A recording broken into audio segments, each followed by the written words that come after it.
জয় হিন্দ, জয় Bharat. Dear viewers, আপনারা জানলে অবাক হবেন বা হয়তো চমকে উঠবেন যে আজকের গ্লোবাল জিওপলিটিক্সে ভারতের সফট পাওয়ার এমন উচ্চতায় পৌঁছেছে যে রিসেন্টলি ভারত আমাদের বহুদিনের বন্ধু দেশ রাশিয়ার ভ্লাদিভস্টক নামক একটা জায়গায় একটা উপনগরী বা ছোট শহর গড়ে তোলার পরিকল্পনা করছে। আমরা জানি যে ভ্লাদিভস্টক রাশিয়ার দক্ষিণ পূর্ব অঞ্চলের একটা শহর যেখানে 6 লক্ষ মতো লোক বাস করে এবং এটি ফার ইস্ট রাশিয়ার একটা অত্যন্ত গুরুত্বপূর্ণ পর্যটন এবং বাণিজ্য কেন্দ্র। শুধু তাই নয়, মিলিটারিলিও কিন্তু এই ভ্লাদিভস্টক রাশিয়ার জন্য অত্যন্ত গুরুত্বপূর্ণ একটা ভৌগোলিক স্থান। মিলিটারি ইম্পর্টেন্সের কথা কেন বলছি, তার কারণ এটি রাশিয়া চীন সীমান্ত এবং রাশিয়া উত্তর কোরিয়া সীমান্তের খুব কাছাকাছি অবস্থিত। আপনারা মানচিত্রে দেখতে পাচ্ছেন যে চীন সীমান্ত থেকে এর দূরত্ব মাত্র 45 কিলোমিটার, আর উত্তর কোরিয়া থেকে এই সীমান্তের দূরত্ব কিন্তু মাত্র 135 কিলোমিটার। আর আমরা যারা আমাদের উত্তরের প্রতিবেশী দখলদার এবং বিস্তারবাদী চীনকে চিনি, চীন সবসময় তাদের প্রতিবেশী অঞ্চলগুলোকে নিজেদের বলে দাবি করে, যেমন আমাদের অরুণাচল প্রদেশকে করে। সেই একই চেষ্টা কিন্তু চীন রাশিয়ার ভ্লাদিভস্টকেও করছে। ভারতের অরুণাচল প্রদেশের মতো রাশিয়ার ভ্লাদিভস্টককেও কিন্তু চীন নিজেদের অংশ বলে দাবি করে এবং মাঝে মাঝে সেখানে মিলিটারি আগ্রাসন চালায়। যেমন মিলিটারি আগ্রাসন আমাদের অরুণাচল প্রদেশে চালায়, ঠিক তেমন মিলিটারি আগ্রাসন। সো এইরকম একটা প্রতিকূল পরিস্থিতিতে চীনের উদ্বেগকে বাড়িয়ে দিয়ে ভারত ভ্লাদিভস্টকে একটা উপনগরী বা ছোট শহর গড়ে তোলার পরিকল্পনা করছে। আর এই খবরটা আন্তর্জাতিক মিডিয়ায় আসার সাথে সাথে গোটা পৃথিবী জুড়ে রীতিমতো চাঞ্চল্য তৈরি হয়েছে। চাঞ্চল্য কেন তৈরি হয়েছে? কারণ রাশিয়ার যে বিতর্কিত ভূখণ্ডকে চীনের মতো সুপার পাওয়ার নিজেদের অংশ বলে দাবি করে, নিজেদের মানচিত্রে শো করে, সেখানে গিয়ে একটা ভারতীয় শহর তৈরি করাটা একদিকে যেমন একটা ভীষণ সাহসী পদক্ষেপ, আর অন্যদিকে it shows India's global soft power. এখন কেন রাশিয়ার ভ্লাদিভস্টকে ভারত হঠাৎ করে একটা উপনগরী তৈরি করতে যাচ্ছে? জিওপলিটিক্যাল কোন স্ট্র্যাটেজির কথা মাথায় রেখে রাশিয়াই বা ভারতকে এই শহর তৈরি করতে দিচ্ছে? এবং অবশ্যই চীন যেটাকে নিজেদের জমি বলে দাবি করে, তারাই বা কি প্রতিক্রিয়া করছে? অ্যান্ড ওভারঅল ভারত এর থেকে কি কি জিওপলিটিক্যাল এবং বাণিজ্যিক অ্যাডভান্টেজ পাবে, এর সবটাই কিন্তু আমি আজকের এই ভিডিওটাতে ডিটেলসে আলোচনা করতে যাচ্ছি। শুরু থেকে শেষ অবধি আমার সঙ্গে থাকবেন আশা করব। এখন আলোচনার শুরুতেই আপনারা নিশ্চয়ই জানতে চাইবেন যে উপনগরী বা স্যাটেলাইট সিটি আসলে কি। দেখুন, উপনগরী বা স্যাটেলাইট সিটি হলো বড় শহরের পাশে একটা ছোট শহর, মানে একটা বড় মেট্রোপলিটন এলাকার ভেতরে বা কাছে একটা ছোট নগর বা ছোট বসতি। যেমন আমাদের সল্ট লেক, রাজারহাট, এইগুলো হলো কলকাতার উপনগরী বা কলকাতার স্যাটেলাইট সিটি। আমরা জানি যে রাশিয়ার একটা বড় শহর ভ্লাদিভস্টক, এর আশেপাশেই একটা ছোট স্যাটেলাইট শহর বা উপনগরী গড়ে তোলার পরিকল্পনা করছে ভারত। এই ঘটনার সূত্রপাত হয় 2023 সালের মার্চ মাসে।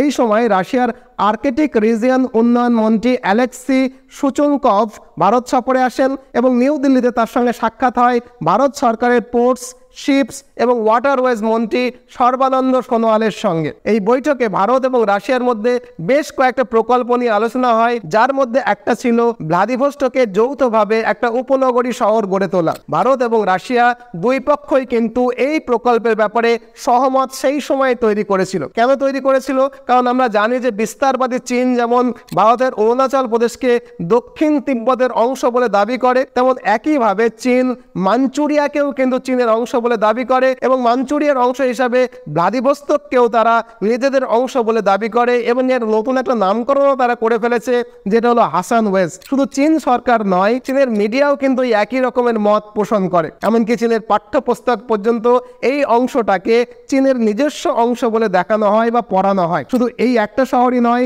চীনের ministry of natural resource officially যে মানচিত্র প্রকাশ করে, সেখানে ভ্লাদিভস্টক সহ 7টা রুশ শহরকে চীনের অংশ হিসাবে দেখানো হয়। যেমন তাইওয়ানকে চীন দেখায়, যেমন ভারতের অরুণাচল প্রদেশকে দেখায়, যেমন ভারতের আকসাই চীনকে চীনের অংশ বলে চিহ্নিত করায় এবং ছাত্রদেরকে পড়ায়, ঠিক তেমনি অন্যের ভূমিকে নিজেদের হিসেবে দেখানোটা আসলে কমিউনিস্ট চীনের রক্তের মধ্যে আছে। আর এই দাবিটা কখনো কখনো হাস্যকর পর্যায়ে চলে যায়। যেমন চীনের সোশ্যাল মিডিয়া দেখলে দেখা যায় সেখানে চীন তার ম্যাপকে এমনভাবে অতিরঞ্জিত করে উপস্থাপন করে যা দেখলে আপনারও হাসি পাবে। যেমন এই ম্যাপে পাকিস্তান, মিয়ানমার, আফগানিস্তান, ভারতের বেশিরভাগ অংশ, এমনকি আফগানিস্তান, ইরান পর্যন্ত চীনের অংশ হিসেবে দেখানো হয়েছে। কি হাসি পাচ্ছে তো? এই ধরনের দাবি চীন তার সমস্ত সীমান্তে করে থাকে। যদিও রাশিয়া চীনের এই দাবিকে স্বীকৃতি দেয়নি, তবু রাশিয়া জানে যদি কখনো তার শক্তি কমে যায়, চীন ভ্লাদিভস্তককে নিজেদের নিয়ন্ত্রণে নেওয়ার চেষ্টা করবেই করবে। যেমন তারা গায়ের জোরে তিব্বতকে দখল করেছে,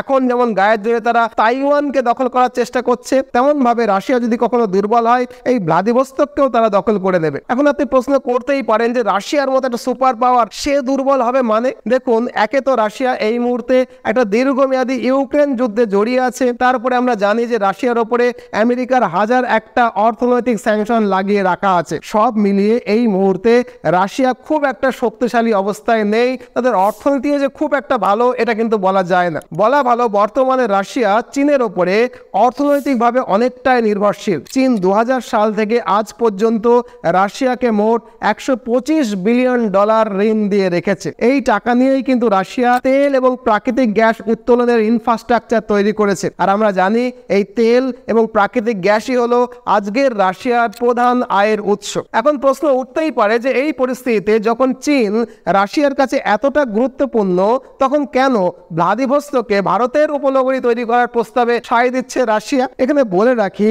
এই মুহূর্তে এত পরিমাণে বিনিয়োগ করার সামর্থ্য নেই রাশিয়া। কারণ আগেই বলেছি, একটা দীর্ঘমেয়াদী যুদ্ধ চলছে, তার উপরে রয়েছে আমেরিকার আর্থিক নিষেধাজ্ঞা। যদিও চীন অনেকবার ভ্লাদিভস্তকে বিনিয়োগের কথা বলেছে বটে, কিন্তু ভ্লাদিভস্তকে বিনিয়োগ করার ব্যাপারে রাশিয়া চীনকে সম্পূর্ণভাবে বিশ্বাস করতে পারছে না। আর তাই রাশিয়া তার সবচেয়ে পুরনো এবং নির্ভরযোগ্য বন্ধু ভারতের ওপরে ভরসা করতে শুরু করেছে। ভারত যদি ভ্লাদিভস্তকে একটা স্যাটেলাইট সিটি বা উপনগরী গড়ার পরিকল্পনা করে, তবে সেটা রাশিয়ার জন্য অত্যন্ত সহায়ক হতে পারে। কারণ ভারত অতীতে আমেরিকার আর্থিক নিষেধাজ্ঞা সত্ত্বেও রাশিয়া থেকে কিন্তু ক্রুড অয়েল, অন্যান্য পণ্য আমদানি করেই গেছে। আর তাছাড়া রাশিয়ার সঙ্গে ভারতের একটা ঐতিহাসিকভাবে দীর্ঘ সময়ের বন্ধুত্ব রয়েছে, এটাও কিন্তু আমরা জানি। এখন প্রশ্ন হলো, একটা আস্ত শহর তৈরি করতে যে পরিমাণ ইনভেস্টমেন্ট দরকার রাশিয়ার একটা প্রত্যন্ত এলাকায়, সেই পরিমাণ টাকা ইনভেস্ট করে ভারতের লাভগুলো কি হবে? দেখুন, ভারতের 5টা লাভের কথা আমি আলোচনা করব। প্রথমত,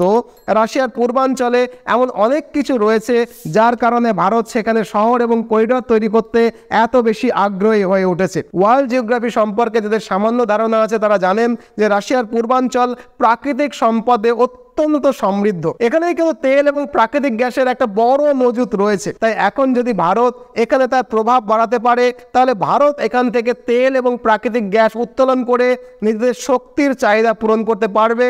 আবার এই তেল এবং গ্যাস বিক্রি করে রাশিয়াও কিন্তু বিরাট অঙ্কের টাকা পাবে। অর্থাৎ একদিকে রাশিয়া আর্থিকভাবে লাভবান হবে, অন্যদিকে ভারতের ক্ষেত্রে অন্যান্য দেশ থেকে তেল আমদানির ব্যাপারে ভারতের যে নির্ভরতাগুলো রয়েছে, সেই নির্ভরতা অনেকখানি কমে আসবে। আর দ্বিতীয়ত, ভ্লাদিভস্তকে একটা স্যাটেলাইট সিটি বা উপনগরী গড়ে তোলার সাথে সাথে রাশিয়া ও ভারত আরো একটা নতুন প্রকল্প নিয়েও কিন্তু আলোচনা করছে, যেটা হলো চেন্নাই ভ্লাদিভস্টক মেরিটাইম করিডোর, মানে সামুদ্রিক বাণিজ্য পথ আর কি। 2019 সালে রাশিয়া সফরের সময় প্রধানমন্ত্রী নরেন্দ্র মোদী এই করিডোরের জন্য কিন্তু একটা মেমোরেন্ডামে সইও করেছিলেন। আর এবছর আগের মাসে জুলাই যখন প্রধানমন্ত্রী নরেন্দ্র মোদী রাশিয়া সফরে গেছিলেন, তখন মোদী তার বক্তব্যে বলেন যে রাশিয়া ও ভারত চেন্নাই ভ্লাদিভস্টক করিডোর নিয়ে কাজ করছে একযোগে। যদি এই করিডোরটা বাস্তবায়িত হয়, তবে ভারত এবং রাশিয়ার মধ্যে বাণিজ্য আরো সহজ হবে। কারণ বর্তমানে মুম্বাই থেকে সেন্ট পিটারবার্গ পর্যন্ত যে সহায়ক করিডোর রয়েছে, তার দৈর্ঘ্য হচ্ছে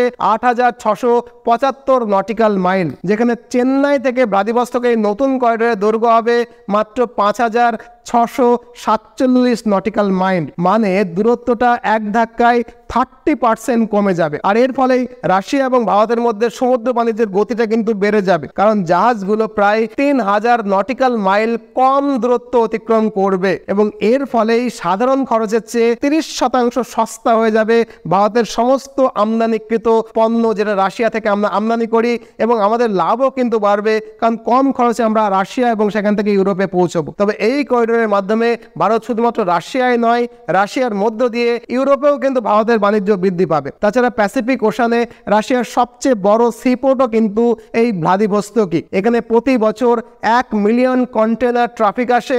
অর্থাৎ রাশিয়ার ভ্লাদিভস্টকে ভারত তার ইউরোপের বাণিজ্য রুটে একটা গুরুত্বপূর্ণ পোর্ট হিসাবেও কিন্তু ব্যবহার করতে পারবে। আর তৃতীয়ত, ভ্লাদিভস্টকে এখন প্রায় 6 লাখ মানুষ বাস করে এবং এটি ফার ইস্ট রাশিয়ার একটা অত্যন্ত গুরুত্বপূর্ণ পর্যটন এবং বাণিজ্য কেন্দ্র। ভারত প্রাথমিকভাবে ভারতীয় সাংস্কৃতিক কেন্দ্র হিসাবে ভ্লাদিভস্টকের কাছে যে স্যাটেলাইট সিটি গড়ে তোলার পরিকল্পনা করেছে, সেই স্যাটেলাইট এলাকাতে প্রাথমিকভাবে ভারতের সরকারি অফিসিয়ালসরা, বাণিজ্যের প্রয়োজনে ভারতের বিজনেসম্যানরা আর জাহাজের নাবিক এবং কর্মীরা থাকলেও ধীরে ধীরে কিন্তু সেখানে ভারতীয় বসতি স্থাপিত হবে। আগামীতে যদি এটা সফল হয় তাহলে পূর্ব এশিয়ায় ভারতের সফট পাওয়ার অনেকটাই বেড়ে যাবে এবং রাশিয়ার সঙ্গে আমাদের দ্বিপাক্ষিক সম্পর্ক অনেক অনেক বেশি মজবুত হবে। এবং চতুর্থত, ভ্লাদিভস্টক বর্তমানে রাশিয়ার একটা রিমোট এরিয়া। আমরা বলেছি শুরুতেই, বাণিজ্যিক এবং মিলিটারি প্রয়োজনে এটা রাশিয়ার কাছে অত্যন্ত গুরুত্বপূর্ণ হলেও আর্থিকভাবে এই মুহূর্তে রাশিয়া কমজোরি হওয়ার জন্য সেখানে রাশিয়া বড় অঙ্কের বিনিয়োগ করতে পারছে না। আবার বিনিয়োগের ব্যাপারে চীনকেও কিন্তু রাশিয়া বিশ্বাস করে উঠতে পারছে না। আর চীনের যা রেপুটেশন, তাতে বিশ্বাস করার কথাও নয় বটে। সেক্ষেত্রে ভারত রাশিয়ার কাছে একটা বিশ্বাসযোগ্য এবং দীর্ঘদিনের নির্ভরযোগ্য বন্ধু। ভ্লাদিভস্টকে ভারতের এত বড় আর্থিক বিনিয়োগ এলে ভ্লাদিভস্টকের সাথে সাথে রাশিয়ার দক্ষিণ পূর্ব অঞ্চলেরও কিন্তু একই রকমভাবে উন্নয়ন হবে। আর সবচেয়ে গুরুত্বপূর্ণ বিষয় হলো, যদি ভারত ভ্লাদিভস্টকে একটা উপনগর শহর গড়ে তোলে তাহলে চীনের ভ্লাদিভস্টক নিয়ে যে দাবি, সেই দাবির গুরুত্ব কিন্তু ইন্টারন্যাশনালি কমে যাবে। আন্তর্জাতিক সম্প্রদায়ের কাছে এটা স্পষ্ট হবে যে ভ্লাদিভস্টক আসলে রাশিয়ারই অংশ, আর রাশিয়ার অংশ বলেই রাশিয়া এটা ভারতকে লিজে দিতে পেরেছে। এটা ইন্ডিয়া আর রাশিয়ার একসাথে চীনের বিস্তারবাদী মনোভাবের এগেনস্টে একটা জিওপলিটিক্যাল মাস্টার স্ট্রোক, একথা নিশ্চয়ই আপনারা স্বীকার করবেন। আর পঞ্চমত, মানচিত্রে দেখলে ভ্লাদিভস্টক চীন এবং উত্তর কোরিয়ার সীমান্তের একেবারে কাছাকাছি। আমরা জানি যে চীন এবং উত্তর কোরিয়া নিজেদের মধ্যে খুব ভালো বন্ধু, আর রাশিয়ার কাছে চীন এবং উত্তর কোরিয়ার কোনো দেশই কিন্তু বিশ্বাসযোগ্য বন্ধু নয়। আর একথা মাথায় রেখে রাশিয়া তাদের ফার ইস্ট অঞ্চলের শহর ভ্লাদিভস্টকে রাশিয়ার নৌবাহিনীর প্যাসিফিক ফ্লিটের হেডকোয়ার্টারকে স্থাপন করে রেখেছে। ভ্লাদিভস্টকের মিলিটারি গুরুত্ব এবং চীনের কাছে রাশিয়ার ভয়ের কথা এর থেকে নিশ্চয়ই আপনারা বুঝতে পাচ্ছেন। এখন আজকের দিনে রাশিয়া ভাবছে, ভবিষ্যতে যদি কখনো রাশিয়া দুর্বল হয়ে যায় আর সেই সুযোগে চীন যেমন তিব্বতকে দখল করে নিয়েছিল, সেই একই কায়দায় রাশিয়ার ভ্লাদিভস্টককে দখল করার চেষ্টা করে। ভারতের স্যাটেলাইট সিটি থাকার কারণে এই অঞ্চলে চীনের আগ্রাসন কিন্তু ভারতের সার্বভৌমত্বকে চ্যালেঞ্জ করার বিষয় হয়ে দাঁড়াবে।